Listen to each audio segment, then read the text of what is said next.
जय हिंद। हमेशा से विवादों में रहा इजराइल और फिलिस्तीन का जो विवाद है वो फिर से गर्मा गया। इसमें किसकी ज़्यादा गलती है, इजराइल की है या फिलिस्तीन की है? इसमें हमास कौन होता है, गाजा पट्टी क्या है, वेस्टर्न बैंक जेरूसलम पे विवाद क्यों हो रहा है और इसमें कौन सही है, और भारत को किसका साथ देना चाहिए और किसका नहीं देना चाहिए, इससे भारत पर क्या असर पड़ेगा, इसको हम समझते हैं। देखिए, जो इजराइल और फिलिस्तीन है ये मिडिल ईस्ट में आते हैं। सब मिडिल ईस्ट एशिया का लास्ट हो जाता है, ये वाला एरिया हो जाता है। तो आप देख सकते हैं भारत से दूरी भी अच्छी खासी है। ये एरिया पूरी तरह से मुस्लिम कंट्रीज के बीच में है यहाँ पर, और यहाँ इजराइल है इसी के बीच में। इसको अगर पास करके हम इस एरिया को देखते हैं यहाँ से, तो आप इस तरह से देखेंगे, ये हमारा इंडिया हो गया, इंडिया से पाकिस्तान, ईरान, और उसके बाद ये वाला एरिया आ जाता है इजराइल का।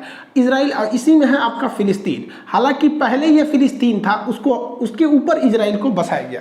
तो स्टार्टिंग से वहाँ पर जो कंट्री थी वो फिलिस्तीन थी। हालांकि वहाँ पहले से भी यहूदी लोग रहते थे, बट एक देश का कंसेप्ट उनके पास नहीं था। वो वहाँ रहते थे, बहुत कम संख्या में रहते थे।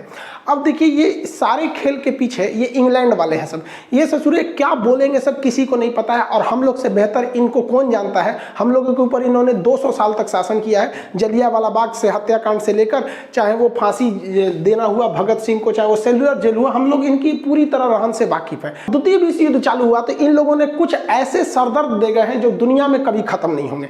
मिडिल ईस्ट में क्या किया इन लोग ने, जहां पहले फिलिस्तीन था, फिलिस्तीन को बांट दिया। कहा कि भैया इजराइल भी रहेगा और फिलिस्तीन भी रहेगा। दो देश यहाँ बना दिया, इजराइल और फिलिस्तीन। कहाँ बैठे बैठे इन लोगों ने, लंदन में बैठ के। कोई चीज अच्छी आ रही है, तेरे बारे में बोल रहे हैं, सुनो ध्यान से। ये दो भाग में यहाँ बांट दिया, और हमेशा से ये लड़ाई होती है। और ये लड़ाई किस तरह से, आप अपने पे समझिए। हमारा अखंड भारत देश था, 1900 इनको बांटा 1948 में यहाँ पर, और हम लोग को ठीक 1 साल पहले बांटे थे, सब 1947 में। भारत इंडिया था और ये पाकिस्तान। तो इंडिया पाकिस्तान का विभाजन कर दिया सब, और हम लोग के बगल में एक तो बवासीर छोड़ के चला गया सब 1947 में, और अभी ये बवासीर भगंदर हो गया है। आप खुद समझिए, क्या ये लड़ाई हम लोग के बीच की, जो इंडिया पाकिस्तान का इंटेंशन है, इतना मतलब बॉर्डर डिस्प्यूट रहता है, खास करके कश्मीर इशू को, टेररिस्ट आतंकवाद को लेकर, कभी सॉल्व होने वाला लगता है? नहीं लगता है। ऐसे ही इन लोगों ने यहाँ किया।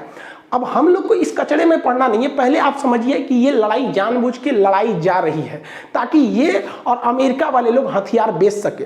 वरना भारत पाकिस्तान में इन्हीं लोग का देन है, और अगले साल यहाँ पे देन है। देखिए, आईपी यहाँ पे इजराइल फिलिस्तीन, और आईपी इंडिया पाकिस्तान। ये सब बैठ के कहाँ से हो रहा था, लंदन से। ससुरा आईपीएल खेल दिया सभी से। बहुत होशियार है सब। तो आप पर्दे के पीछे के सीन को समझिए, चल क्या रहा है। जो अभी हो रहा है इसको मत देखिए, उसे देखिए जो नहीं दिख रहा है। अब 1948 में जो देश था ही नहीं, वहां पे आप कहिएगा कि यहाँ विभाजन होगा, यहाँ इजराइल भी रहेगा, तो बवाल होगा। तो इन अंग्रेजों ने क्या किया था, द्वितीय विश्व युद्ध के दौरान ये लोग जहां मार करते थे, वहां पर इन्होंने अपना एक मुखौटा रख दिया था। उसका नाम है यूएनओ। आज भी ये यूएनओ फेमस है किसी भी चीज को बर्बाद करने के लिए। 1948 का हम लोग का कश्मीर इशू अभी तक इस गधे से सॉल्व नहीं हो रहा है। इतना पागल संस्था है कि किसी चीज को ये चौपट कर देगा यूएनओ में। तो जानबूझ के इन्होंने मुसलमानों से कहा कि चलो चलो तुमको हम यूएनओ में ले जाते, वही फैसला करेगा। बचपन में आप कहानी सुने होंगे कि किसी ब्रेड के लिए 2 बिल्ली लड़ रही थी, तो बंदर आया उनको फैसला करने, सारा ब्रेड अपने खा लिया। तो यूएनओ ने कहा कि देखो भैया, जो बेल्फोर डिक्लेरेशन है उसके तहत इजराइल बनेगी,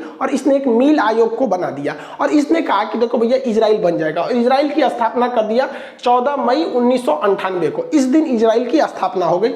जो फिलिस्तीन पूरा फिलिस्तीनियों का था, जो मतलब वहां मुस्लिम लोग रहते थे, उसको इन्होंने डिवाइड कर दिया 1948 में।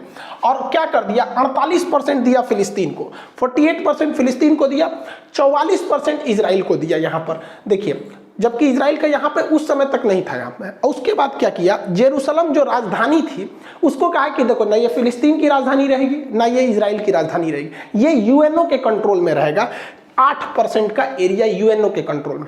जैसे ये बात हुआ, अरब देशों ने कहा कि हम ये होने नहीं देंगे। फिलिस्तीन ने कहा कि ऐसा कभी नहीं हो सकता है, मार होगा। ससुरा स्टार्टिंग स्थापना हुआ, युद्ध चालू हो गया। वो तो भारत भी झेल चुका है। 1947 में आजाद हुए, मार हो गया। पहली लड़ाई 1947-48 की थी हम लोग की, वही इसके साथ हुआ। इजराइल ने इन लोग को पकड़ के धो दिया। 6 देश आए थे लोग मारने, सबको पकड़ के धो दिया। रीजन क्या है कि ये लोग जो अरब देश के मुस्लिम कंट्री थे, ये जंग लड़ रहे थे जंग को जीतने के लिए, जबकि इजराइल के यहूदी लोग जंग लड़ रहे थे अपना अस्तित्व बचाने के लिए। उन्हें पता था कि अगर ये युद्ध हारेंगे तो हम ये युद्ध नहीं हारेंगे, ये पृथ्वी हार जाएंगे, फिर हमें कोई पूछने वाला नहीं है। इसलिए वो युद्ध को जीत गए। अब